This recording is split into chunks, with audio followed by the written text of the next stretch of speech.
Welcome to my channel Studies. Friend, as we all know that we have been studying class 10th mathematics chapter 3 pair of linear equation in two variable।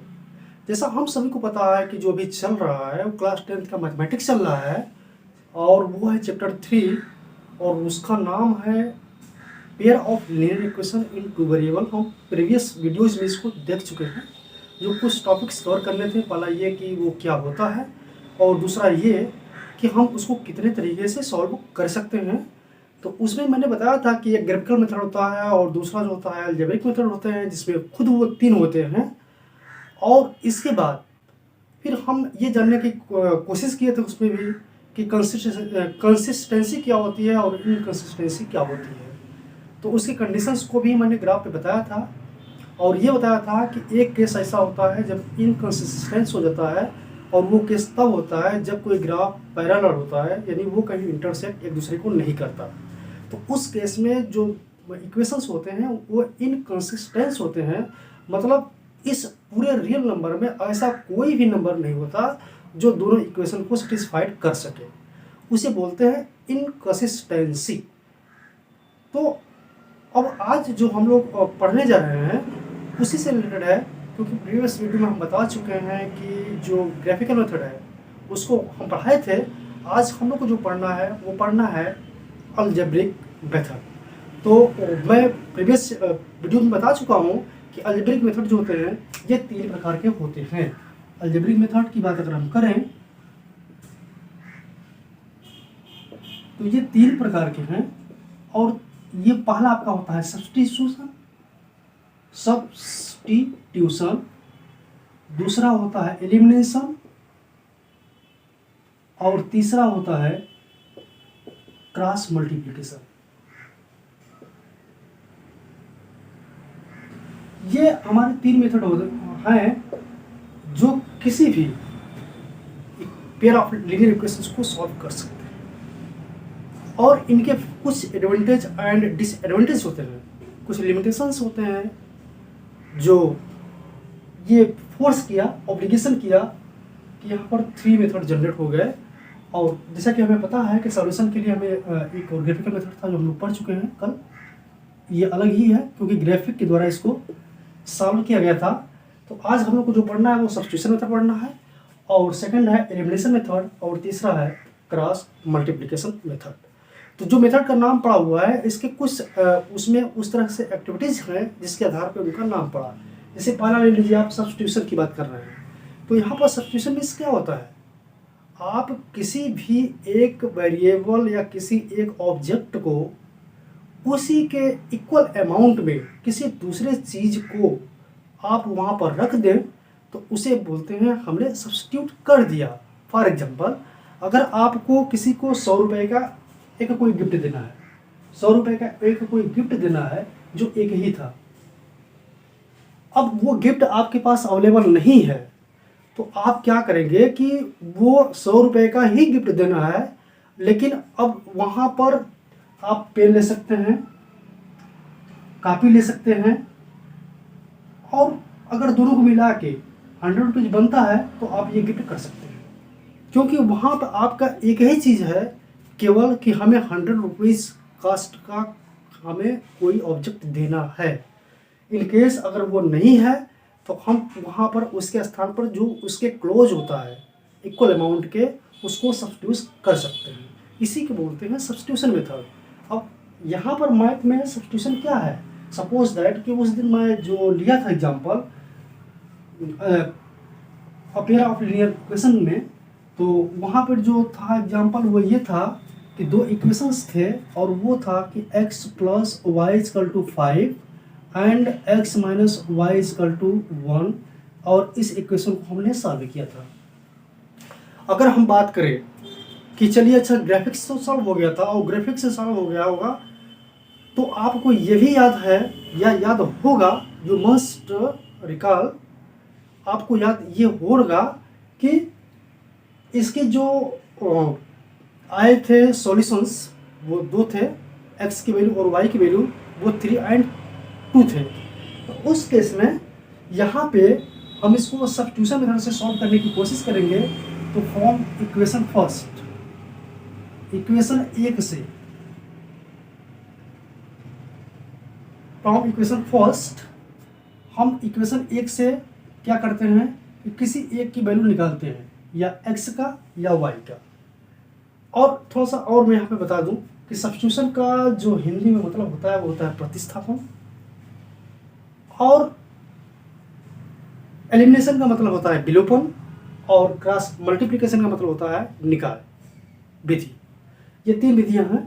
तो यहाँ पर equation first से हमने क्या किया कि x plus Y equal to 5 लिखा, और यही से हम x या y की वैल्यू निकाल सकते हैं। x इक्वल टू हमने लिख दिया 5 माइनस वाई, 5 माइनस वाई। अब यहाँ पे जो हमने निकाला है x equal to 5 minus Y, it means कि जहाँ जहाँ x है वहाँ पर हम 5 माइनस वाई को रख सकते हैं।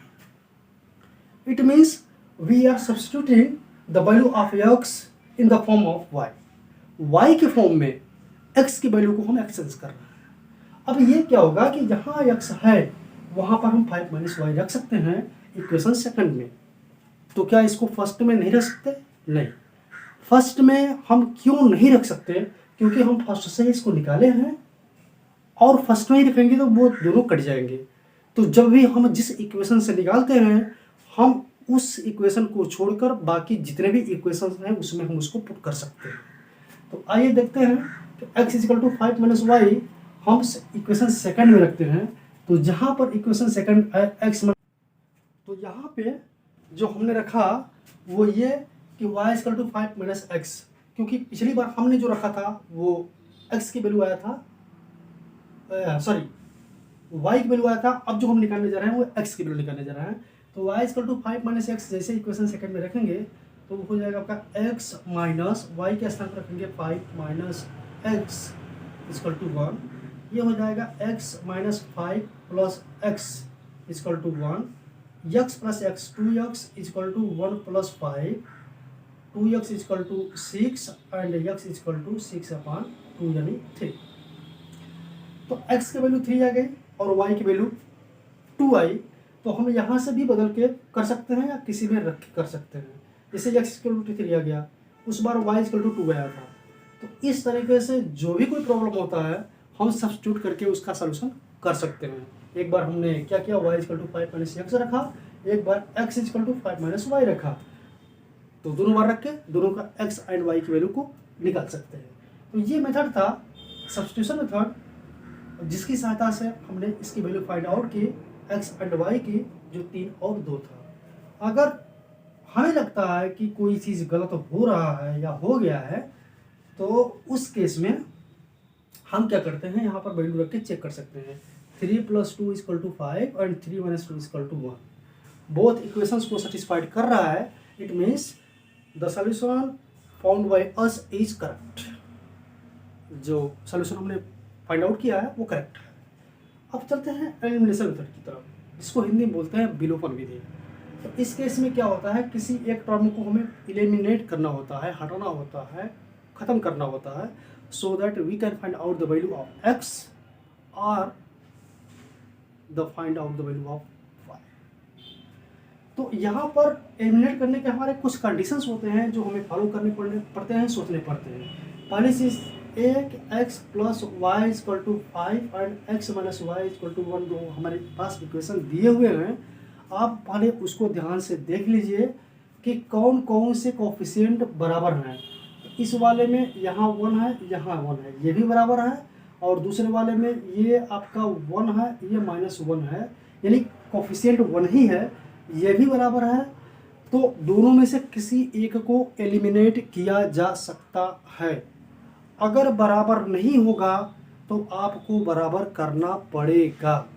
कैसे, आइए पहले हम एक एग्जांपल देख लेते हैं, इसके बाद फिर आगे बढ़ते हैं। Suppose that 3x + 2y = 7 and 2x + 3y = 5। अगर दो इक्वेशंस दिए हैं and you are trying to apply the elimination method to find out the value of x and y, तो उस केस में आपको क्या करना होगा कि एट द फर्स्ट आपको कोई भी कोफिशिएंट को इक्वल करना होगा। सपोज दैट अगर आप यक्स को इक्वल करना चाहते हैं तो इक्वेशन फर्स्ट में 2 से मल्टीप्लाई करिए तो ये 6 हो जाएगा, और इक्वेशन सेकंड में 3 से मल्टीप्लाई करिए तो ये 6 हो जाएगा। ठीक उसी तरीके से अगर y को बराबर करना चाहते हैं तो आप क्या करेंगे कि पहले वाले में 3 से मल्टीप्लिकेशन करो और दूसरे वाले में 2 से करो, तो y वाले टर्म को बराबर किया जा सकता है। This is the first step. जब हम अप्लाई करते हैं एलिमिनेशन मेथड तो वो हमारा फर्स्ट स्टेप होता है, जो हम किसी भी कोएफिशिएंट को एट द फर्स्ट इक्वल करते हैं। सेकंड क्या है, चलो इक्वल अगर हो गया, जैसे इक्वल हो गया, तब हमें एलिमिनेट करने के लिए हमारा कंडीशंस है कि वो तभी एलिमिनेट होगा जब वो प्लस और माइनस हो। जैसे यहाँ पर ये प्लस है और ये माइनस है, तो कौन सा ऑपरेशन करना पड़ेगा, हमें जोड़ना पड़ेगा, क्योंकि प्लस माइनस कट जाएंगे। लेकिन अगर हम इसको एलिमिनेट करना चाहते हैं तो ये भी प्लस है और ये भी प्लस है, इसका मतलब नीचे वाला सिंबल हमें चेंज करना पड़ेगा। जब एक चेंज होगा तो सभी का चेंज होता है। दोनों केस यहाँ अप्लाई करके देख सकते हैं हम आसानी से, और इसको हम सॉल्व कर सकते हैं। मान लीजिए कि हम y वाले को ही एलिमिनेट करना चाहते हैं, तो लिखेंगे बाई एडिंग जोड़ने पर equation first and equation second first and second जोड़ने पर, तो जैसे ही हम इसको करेंगे x plus Y equal to 5 and x minus Y equal to 1, और जब जोड़ेंगे तो ये प्लस माइनस कटेगा, 2x equal to 6 and x equal to 6/2 यानी 3, x की वैल्यू 3 आ गई। अब क्या करेंगे कि अगर आपको x को का एलिमिनेट करके y की वैल्यू निकालना है तो उस केस में क्या करना होगा कि आपको यहाँ पर माइनस करना पड़ेगा। तो हम क्या लिखेंगे, आप इसको नोट कर लीजिए, स्क्रीनशॉट ले लीजिए। हम इसको इरेज करते हैं और फिर देखते हैं कि हमें क्या करना होगा। तो इसके बाद जो करना है हमें वो ये कि subtracting equation second from equation first, एक में से इक्वेशन सेकेंड को घटाने पर, तो x plus y equal to 5 and x minus y equal to 1, जब हम इसको घटाएंगे तो ये आपका देखिए प्लस है तो माइनस हो गया, ये माइनस है तो प्लस हो गया, और ये माइनस हो गया। तो ये प्लस एक्स माइनस एक्स ये तो कैंसिल हो जाएंगे, plus y and plus y plus 2y equal to 5 minus 1 4, y equal to 4/2 यानी 2। तो ये था एलिमिनेशन मेथड, जो हम किसी भी एक टर्म को एलिमिनेट करते हैं, वो चाहे x हो या y हो। एलिमिनेट करने के लिए ये ज़रूरी है, पहला कंडीशंस के जो उसके कोएफिशिएंट्स हैं वो बराबर हों, दूसरा कंडीशन ये कि वो दोनों अपोजिट साइड में हों। अगर दोनों अपोजिट साइड में हैं तो हमें केवल जोड़ना होता है, अगर अपोजिट साइड में नहीं है तो हमें घटाना होता है, इसके बाद हमें वैल्यू मिल जाती है। तो ये था आपका एलिमिनेशन मेथड। तीसरा जो मेथड है वो क्रॉस मल्टीप्लिकेशन मेथड है। It is also an important method to find out the variables value which are in pair of linear equation into variable। तो आइए देखते हैं इसको हम कैसे फाइंड आउट करते हैं। तो इसको फाइंड आउट करने के लिए क्रॉस मल्टीप्लिकेशन मेथड को हम क्या करते हैं कि सेम इक्वेशन लिया, और इक्वेशन लेने के बाद हमने यहाँ पर क्या किया कि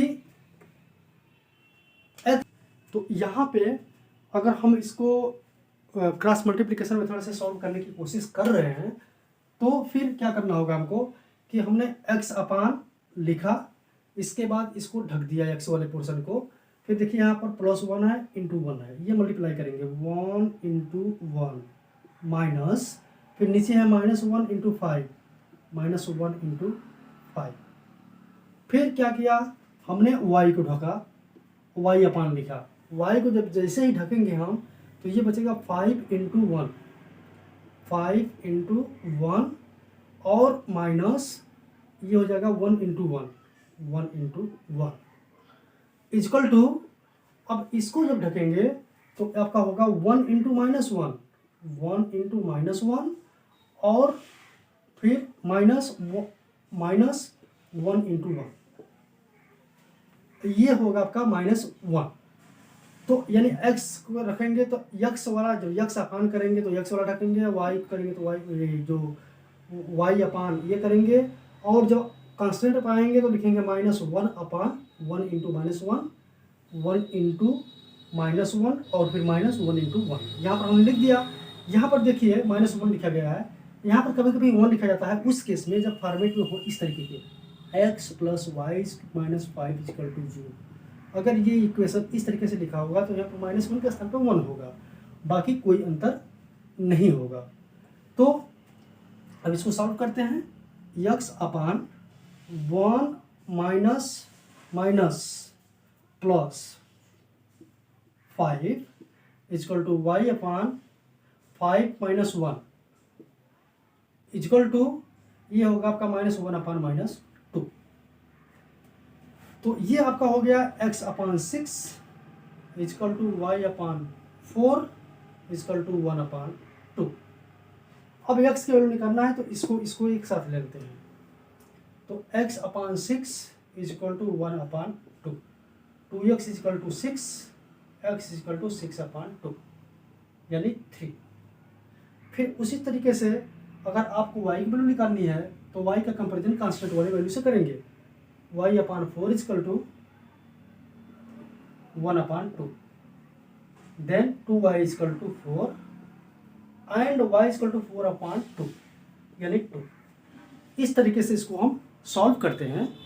और इस तरीके से हमारा जो अलजेब्रिक मेथड है, substitution method, elimination method and cross multiplication method, यही पे फिनिश होता है। अब हमारे पास जो माइंड में कुछ चीज़ें हैं वो ये कि क्या कुछ ऐसे इक्वेशंस होते हैं जो रिड्यूसिबल होते हैं इन the form of linear equations.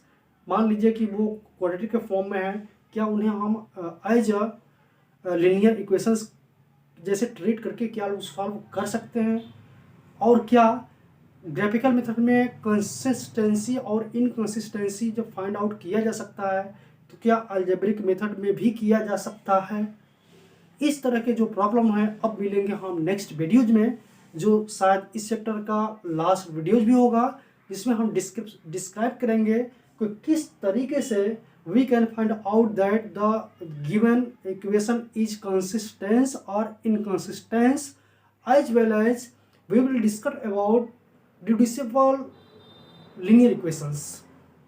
तो हम जैसे सपोज है कुछ ऐसे इक्वेशंस होते हैं जो लीनियर नहीं होते, लेकिन हम उन्हें लीनियर बना के सॉल्व करेंगे और फिर कन्वर्जन करके उसकी वैल्यू फाइंड आउट कर लेंगे।